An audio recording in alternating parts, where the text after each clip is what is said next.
What's up, everyone? I'm back on the project. Gosh, this blue is so good. It's like the OG blue. It's like 1/10 of a shade off from my, OG Pantone blue. I freaking love it.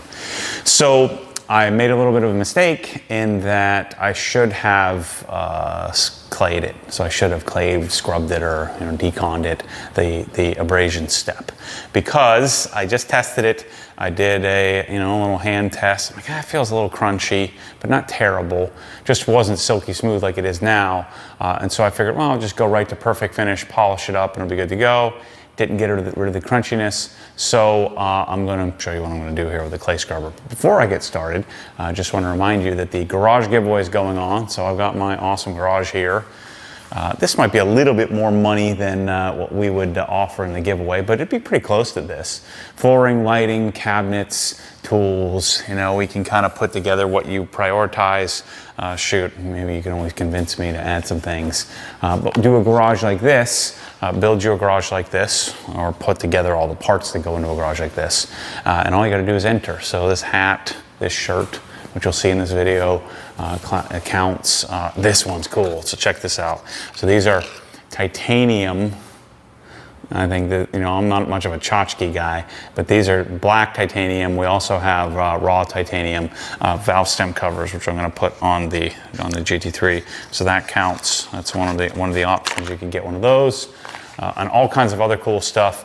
Actually, today I just tested my new, what is now my new desk setup, which is the Core 5s and the new Core Sub Compact from Dynaudio. It's amazing. So that video will be coming out here shortly. So anyway, let's get started on the project here. I've already taped it up. And so if you're not familiar, if you're a Porsche guy here, Porsche gent, and you haven't been around, you're new here, well, welcome. But this is tape that I've been using for a number of years now. This is 3M Precision tape. This is a sort of like a translucent Japanese tape. So it's made in Japan, and it's offered by 3M. We have this in the store. This is my favorite tape for taping vehicles because it's the least residue left behind. I've tried all kinds of body shop tapes and stuff, but I like to tape all the trim as much as possible, just to save from having to try to get the polish off later. And I found a few polish spots. So the good news is I believe this car underneath the PPF was probably polished, which is good. And I mentioned in another video, there is no way this is XPEL. It looks completely different. Now, I'm gonna say there's no way. It could be that the underlying surface has almost no orange peel, but this to me looks much more like, it doesn't look like XPEL, because I have XPEL Ultimate on my E92, which sits right next to it. So whatever, it doesn't really matter, because I wouldn't treat this any differently. So remember, when you have PPF, just treat it like paint, all right? So I'm gonna treat this any differently. And I'm gonna treat it like paint. Actually, well, man, let me clay the, now the windshield I shouldn't need to do because it had clear plex on it. So I did remove the clear plex first video. By the way, if you haven't watched the first video, maybe you should go check that out before you get into this one. But what I'm planning to do on these episodes with this car, I'm just gonna keep it in a chronological episode format and just share with you what's going on. So I already did the top of the car and the rear fenders. I did the rear clip. So now we're going to do the front here. So, Pressol bottle, McKee's N914 diluted 128:1 as my clay lube. And I don't know if you can hear this. Hear that crunchiness? It's not good. I couldn't feel that crunchiness when the paint was wet, or the PPF was wet. But other than me worrying about or being cognizant of edges, I don't have to treat it any differently than I would treat paint. I'm gonna kind of jewel this up and make it beautiful. I'm gonna coat it, and then my PPF will last several years. This whole 9-year warranty nonsense is a bunch of bull crap, because there's no way it's gonna make it that long. Especially if you're driving the car that I plan to do. So I'm just looking to get a couple of years out of this before I redo it.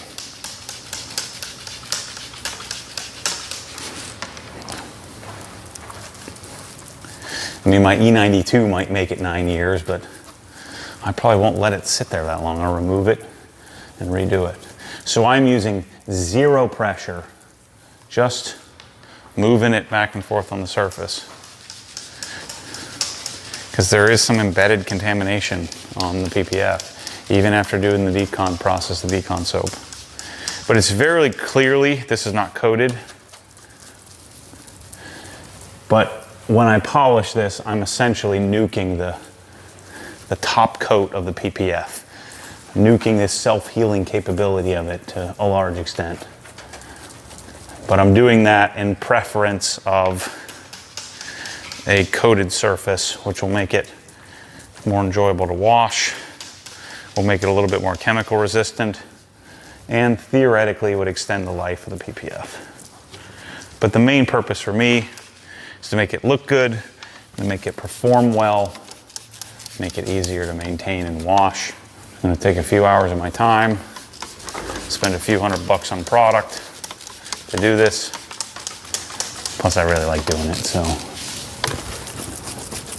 Especially if I'm not rushed.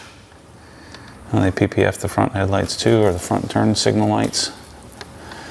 Every square inch of this thing is PPF on it, same way I would have done it. And I'm telling you, I feel so much different about this car than I did. I really like the Brewster. I was on the edge of love the Brewster. But I'm telling you, every time I come in this garage, I just smile ear to ear. I mean, that's what it's about, isn't it? But I have certainly enjoyed the journey. It's much different. I was just talking to a gentleman today. He had asked me if I would call him and sort of give my thoughts on why I bought this. I will make a video on why I think I like the Dot 1 more than the Dot 2, the 16 more than the 19. I know people think I'm crazy, but I do like this version of the car better. I like the rawness of it, but I'll make a video going through all the details of why. So, well, Matt, there's a video out there of you saying that you like the Dot 2 better. Well, I did at the time, but I hadn't only lived with it for like one test drive. So now I've lived with both cars for many, many miles, probably 6,000 or 8,000 miles apiece. Most of those miles in the mountains, and nice back roads. Some track. I had both the 991.2 and the 991.1 on the track several times. And so I've gotten a pretty good assessment of the two cars. And I like this one better. But I was telling about how, as a younger man, I've always had a hard time enjoying the journey. Get the car, instead of I'm gonna get the car, I'm gonna have this for the rest of my life. And then beat myself up when I don't like it as much as I had hoped. And so now I'm living so much more in the journey of this rather than living at the end, whatever the end is. The end is I'm dead. So let's just not take it so seriously. And it's taken me a long time to get to that point. I'm sure many of you can relate to we take this stuff, especially when we're talking big money, like we're talking about these cars. I mean, it's a lot of money. It's a lot of sacrifice and other things in life that you could be enjoying instead of buying an expensive car. So it's taken me a while to accept that the journey is the spice. That's the fun. The trial and error is the fun. And for me, the error is the value. That's the value prop that I'm making these videos. It's the reason why you're watching this, is you're finding it either angering, or for some of you, but for most of you, you likely find it of some value. Otherwise you wouldn't be here. So, and I appreciate you being here, and I'm excited to share this ownership experience with you on this car. Even the ridiculousness of polishing the paint protection film so that I can coat it. So we have we're correcting the protection so that way we can protect the protection with extra protection. I get it. I understand it. It kind of makes me smile. Okay, well, listen. Smooth, much smoother. Yep. Yep. Okay, the front clip is done. Let me do the doors. Turn you down the door here. Gosh, this car looks so good on camera in this garage. It's too good. It's too good. So I've already done the roof. I've already done the front clip. I've already done the rear deck, so I have to do the rear bumper. But I've got to do the doors. I already did this fender, but I didn't do a lower part of the fender. Let's just do it all. Check it off the list. Using an ample amount of N914. It's cheap. It's easy to use. It functions well. And it encapsulates dirt, so I shouldn't be, hopefully I'm not marring the surface too much, because I don't plan on doing a full correction. I'm just doing a jeweling polish with Sonex Perfect Finish.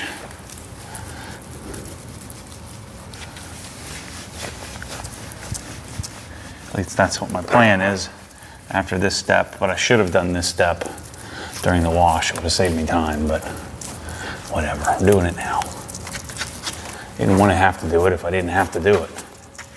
And I was pretty sure I didn't have to do it, but I was wrong.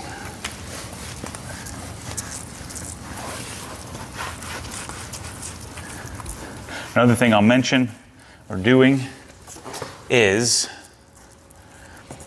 I'm adding a YouTube version of Inside the Hex. Shoot, I didn't want to do that. So we're calling it Inside the Hex on YouTube. Real clever, huh? So Inside the Hex on YouTube will be the same vlogs and stuff that I do on the Inside the Hex platform on our website, but just giving more of you an opportunity to sign up. I'm sure we'll have different perks and things that we'll come up with. But I know many of you don't want to go to the Obsessed Garage site. The advantage of YouTube is it'll give us lots of different notifications and stuff, so it'll give you more information of when stuff goes up than our site does. But it doesn't afford us the ability to, we can't have your information and stuff, so I can't set you up for discounts in the store and stuff like that. So our Hex Plus will stay in our regular Hex, and it'll be half the money on my website because I got to pay YouTube a big percentage. So I'd rather you stay on my website if I have the choice. But for some people, I think we have like 3,000 members, something like that. So thanks to all of you who are our members already. And thanks to those of you who will consider doing it on YouTube as well. Or I guess not as well, but separately. Okay, so let me move the camera. I'm gonna ditch this towel and use this towel. And we're gonna polish this sucker up and make it look pretty. So those of you that are not detailing nerds, and you're not looking for the latest, greatest, you're just looking for something that works. I always tend to err on the side of, use what I like, use what works. And chances are, I've tried a lot more stuff than most of you guys that aren't detailing nerds. Most of you that are detailing nerds, I've tried more than you too. But this process, like the reason I'm bringing this up is everybody's freaking out about, well, there's new whatever, this hero. What is Bradley's version called of the rinseless? Or there's DIY detail. I'm like, I'll get to it, but this N914 works freaking great. The thing I like about it versus those others is there's nothing left behind. I don't want anything left behind. Especially in this step. I don't want any polymers left behind on the surface.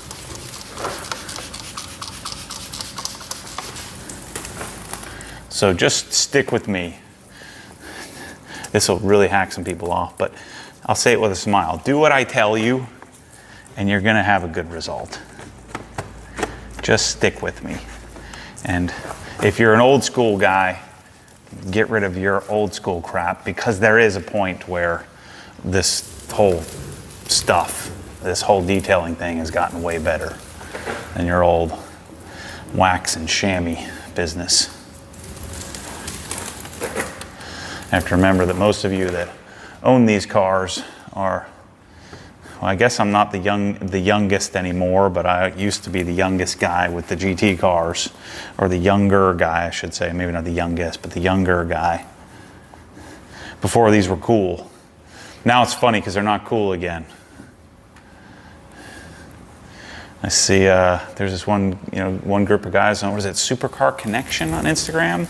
They're always showing up on my feed. I like their podcast. I like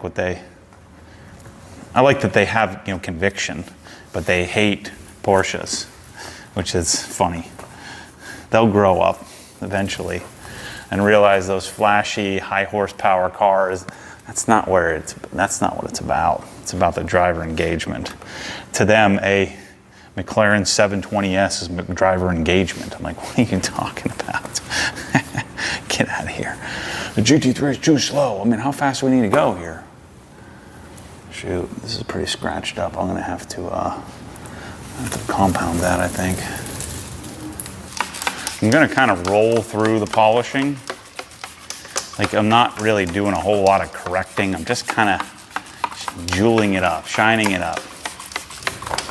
So I don't need to go crazy on the polishing side. But things like the taillights I do need to correct. I want to polish this side glass here, because I think I'm going to do the Art to Shine on this car to test it out. Ooh, missed that spot.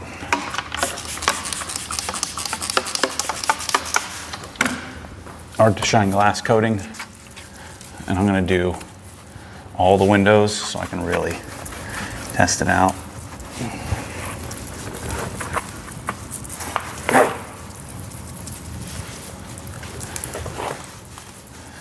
I gotta bring my Dundon exhaust. I'm gonna take the GMG off. I think somebody bought the GMG. I'm not sure. I gotta ask Waba, who manages the Instagram DMs. The guy asked me if I would install it for him. I said, yeah, well, sure, come on up. I'll put it on. It's an easy install. The center bypass. Kind of set up both cars at the same time. You don't have to take the bumper off to do the center. At least I don't think you do. Maybe you do. I don't remember. No, I don't think you have to take the bumper cover off to do just the center bypass, because you think I know. I've done it 15 times. I think as long as you don't take the side headers off, I think that the center section comes out, if I remember correctly. I'll just go back and watch one of the 20 times I've done it. But I do need to take the bumper cover off to do the Dundon system. Which I've been actually pretty restrained. Kind of got a lot going on. Just got another house. We're building the OGHQ garage. So I've been a little preoccupied, and I'm trying to enjoy this here. I bought this car for the long term. Okay, so now we're deconned, which I should have done in the beginning, but now it's done. That only took a few minutes, maybe 20 minutes. So now I'm going to perfect finish the whole thing. I know I'm gonna have to polish the tail lights because those look pretty scratched up. So I will probably grab a microfiber pad for that. And we're gonna kind of go around the car.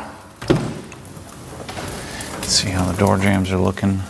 Yeah, I'm gonna polish those as well. So what I'm doing, I've got a yellow pad, Sonex Perfect Finish. It's a finishing polish. And it starts at cut of 4, finishes at a 6. And so I'm gonna do large sections of the car. Now that it's nice and clean and deconned, do large sections. I'm just going to be cognizant of edges. I don't want to beat up or sort of detach the edge. This, by the way, it's a little pink because of the single stage E36, but I had this over here from the other day when I did the E36.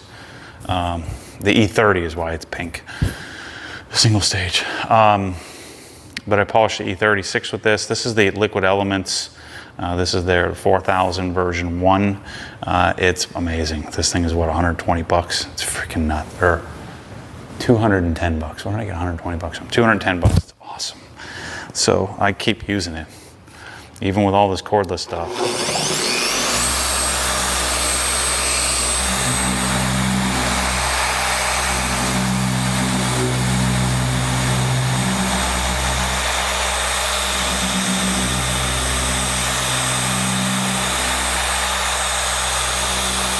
It's just really smooth, really comfortable.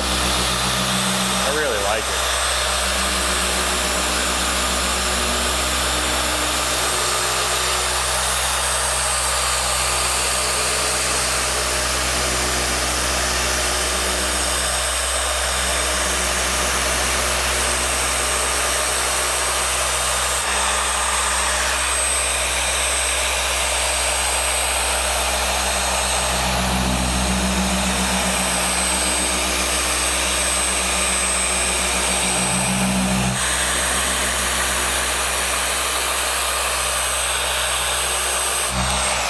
So I know it looked like I did a lot of passes. I only did 3 passes there, which should be all I need. But I did such a big area, it took a little while to get through. Just gotta be careful on this edge here. So you can see no difference in doing that versus polishing paint. And yes, I'm polishing the PPF. It's going to shine it up a little bit, make it a little shinier. A lot of that is just the removal of contamination, embedded contamination in the plastic, so that way I can seal it up with my coating at the end. And if there were any little scratches or defects, a lot of that's going to come out. Yeah, nice and smooth. Beautiful. So that's the process I'm going to go through with the car, and I'll come back to you when I finish that up and we'll talk about coating. All right, people, it's been a couple of days since I started polishing, since I left you off here, which for you would have been 10 seconds ago. I've got some good news for you, and I got some bad news for me. First, let me polish this panel.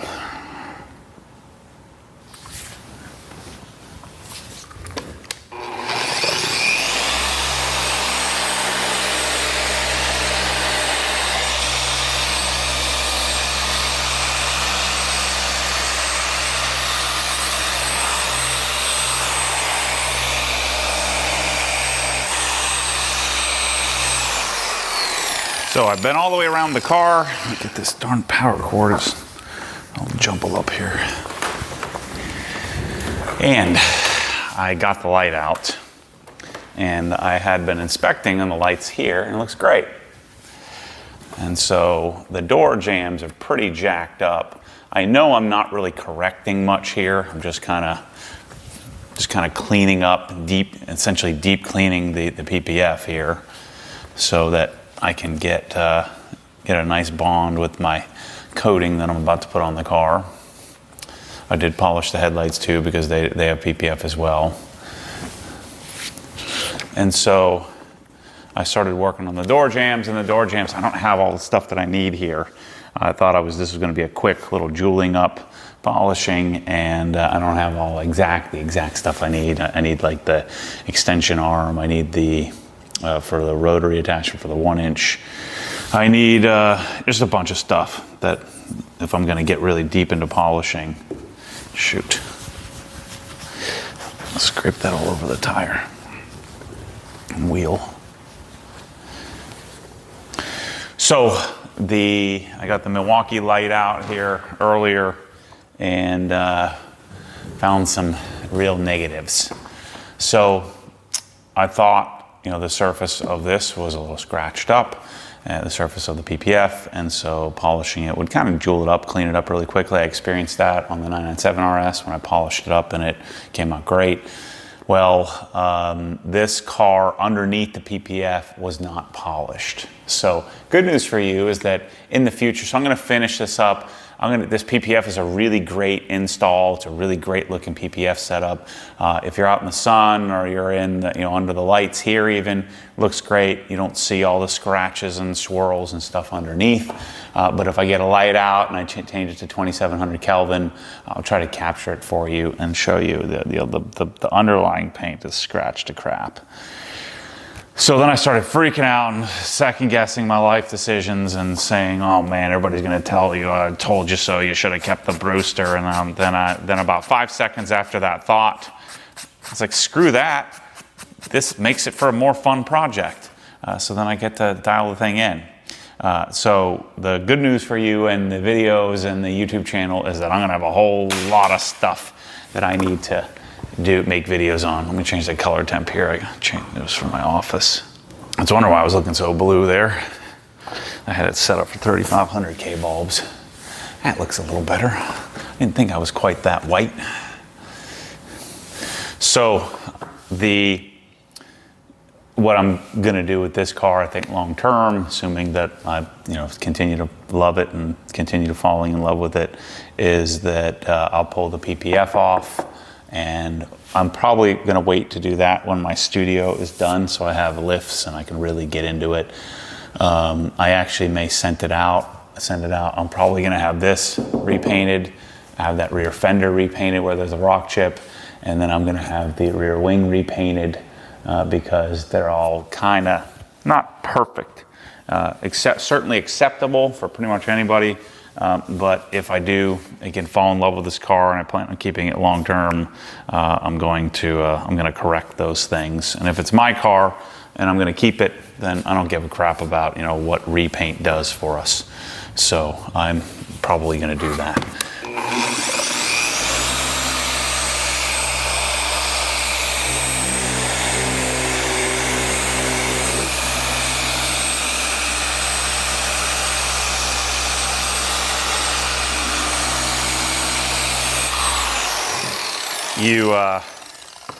This car is pretty typical of what my guess is.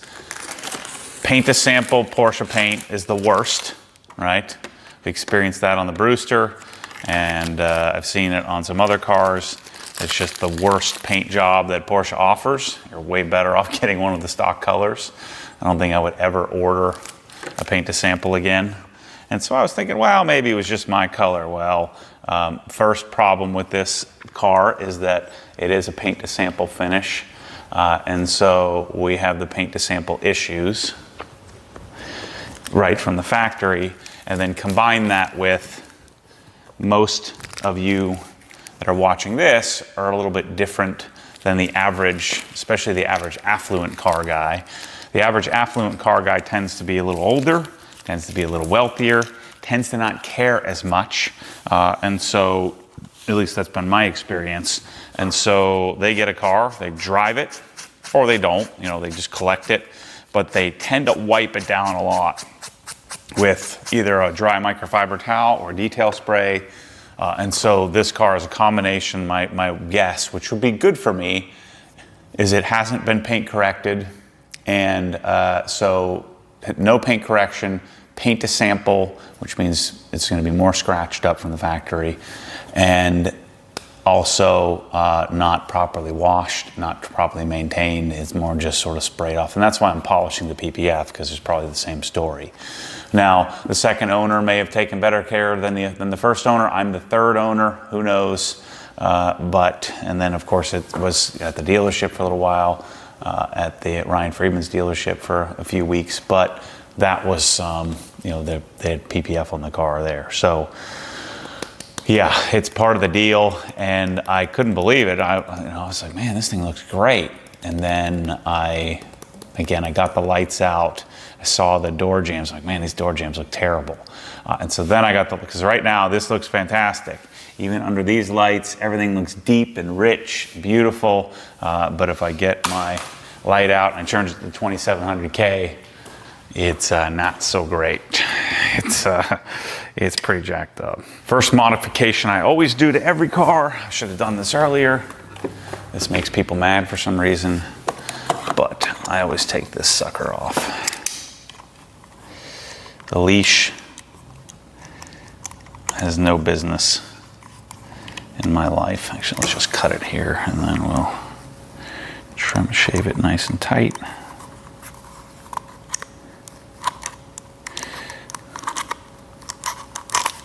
I'm gonna order the fancy aluminum looking version of this, but for now, that's what we got. So, we just yank the leash off.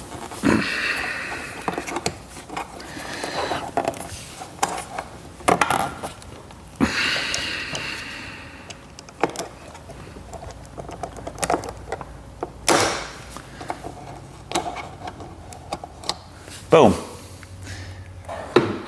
Done. First modification.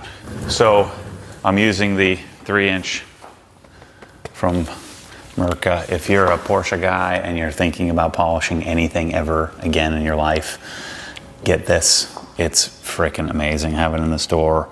Actually I use it with the little battery. So we brought the little battery kit in. Pretty sure, unless we've sold out in the last couple of days, we should have this in stock. So this is the best combination of pretty much the best polisher that's ever existed. It's amazing. All right, let's just keep the camera rolling here. I'm gonna finish this last section, and then I gotta decide what I'm gonna do with the door jamb here. I'm thinking I may just, because I worked on the other door jamb quite a bit, and I don't think I want to do that to this side. I'm just gonna kind of shine it up a little bit for now, and then we'll deal with it when I get into the actual paint correction. So, yeah, I mean, from this angle, you know, everything looks perfect. I'm just kind of cleaning up the PPF to accept my coating, and everything's good, but it's not.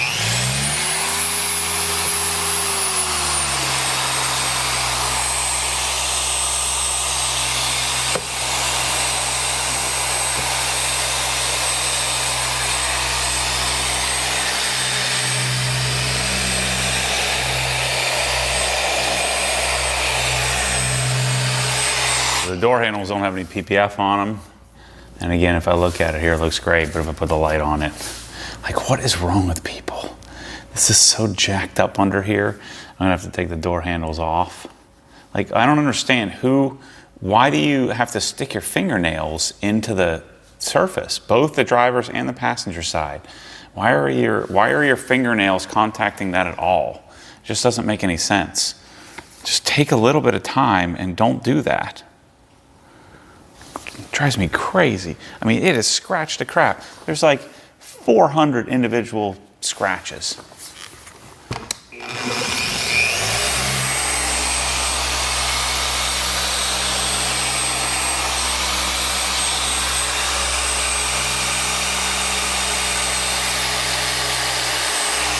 I figure this car isn't going to see too many elements.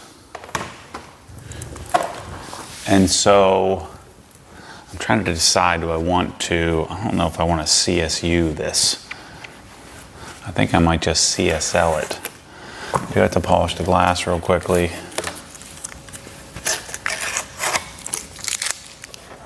So I was thinking I would fully correct the door jambs. Just go get my nano and all the things that I need to do that. But because there's PPF around it, I think I should wait to fully correct it. I spent a lot of time on the other door jamb not realizing that the underlying paint is pretty freaking jacked. I wasn't inspecting it because I'm like, man, this looks great. Just cleaning up the PPF. Car looks awesome. Not much I need to do. Boy, was I wrong. I've never seen it where you can see all of the scratches through the PPF. Only the PPF hides it.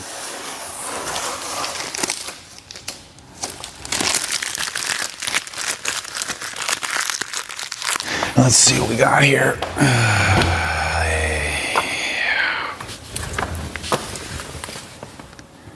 All right, this door jamb doesn't look quite as jacked up, but as soon as I put the light on it, Jesus. Oh my gosh. Oh boy, what do I want to do?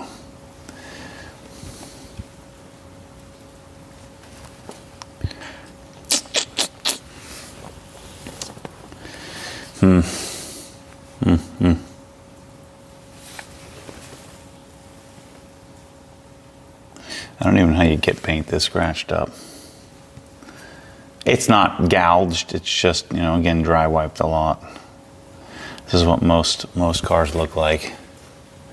But with this red, or this yellower 2700, I can see through the PPF and see all the scratches underneath, which means I'm gonna need to pull it all off. But because I don't have all the gear and I don't have my whole setup, I'm just gonna enjoy the car and beat up this PPF and drive it for a while, and then when I'm ready to, when I have a solid week or so worth of time, I'll remove one panel at a time, send the car out to body to get perfected, the couple of panels to get perfected, and then have it come back, and then I'll really correct it.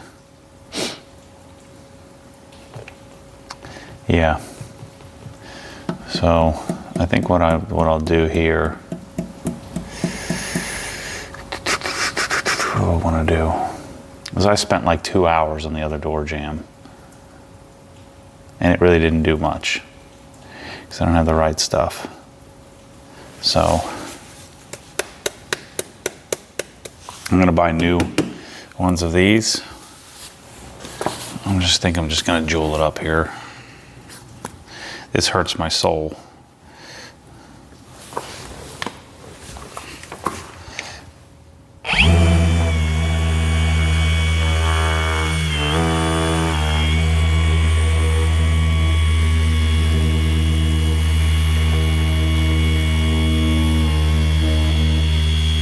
I found that this paint is hard as a rock on the other door jamb. I'm definitely not going to do CSU. I think I'm going to do CSL XL, which I have, because I don't want to have to try to remove Ultra from the jambs and from the areas where there isn't PPF.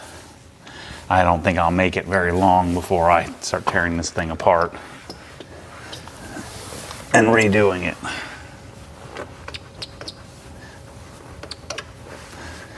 Like, yeah, let's just throw a $8,000 PPF over scratch to crap paint. And why would any PPF installer let anybody do that? It's nuts. What's the point? Paint's jacked up. Yeah, this is pretty scratched up too. I tried to polish this. It's like a really soft plastic, but it wouldn't polish for squat. So I'm getting a new piece here, a new piece here.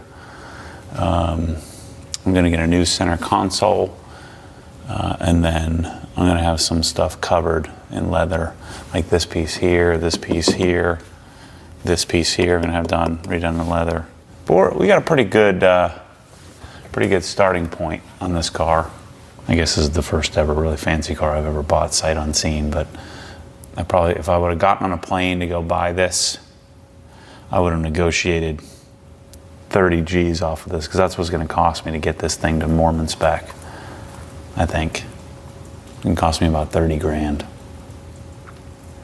It's not a $260,000 car, it's a $290,000 car cost to get it to where I want to get it, and then another 20,000 bucks worth of parts, and well, shoot, I think I got 19,000 in the stereo, so $40,000 worth of parts.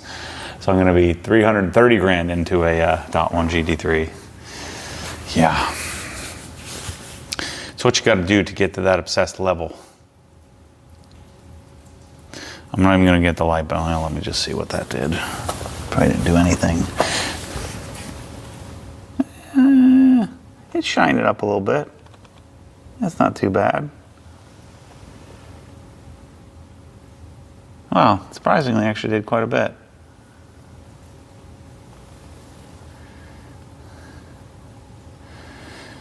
But I don't want to remove a bunch of paint because I'm going to remove a bunch of paint anyway. But I am going to coat it so the whole thing is enjoyable to wash.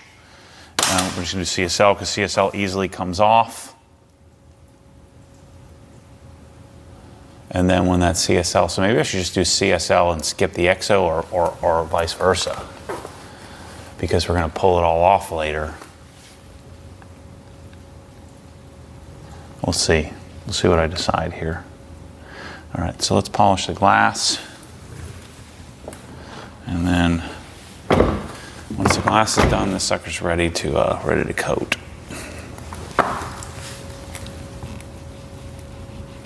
Great news for videos. We have a lot to do to this sucker.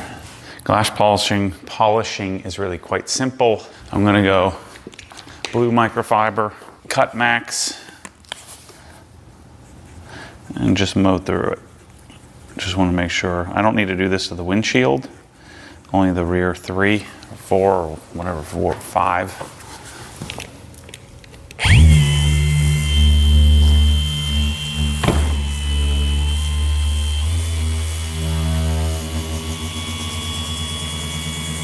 Remember, I'm not polishing this. I'm just deep cleaning it, if you will.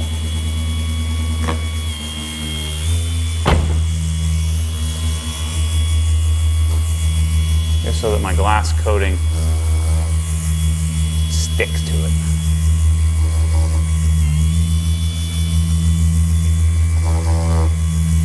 You can do this with the 5-inch as well, but this thing is so smooth and quiet. If I could just convince them to make one of these in 5-inch, then I could make much better polishing videos, because then I could talk you through it. Let's watch this. You can crank this sucker up.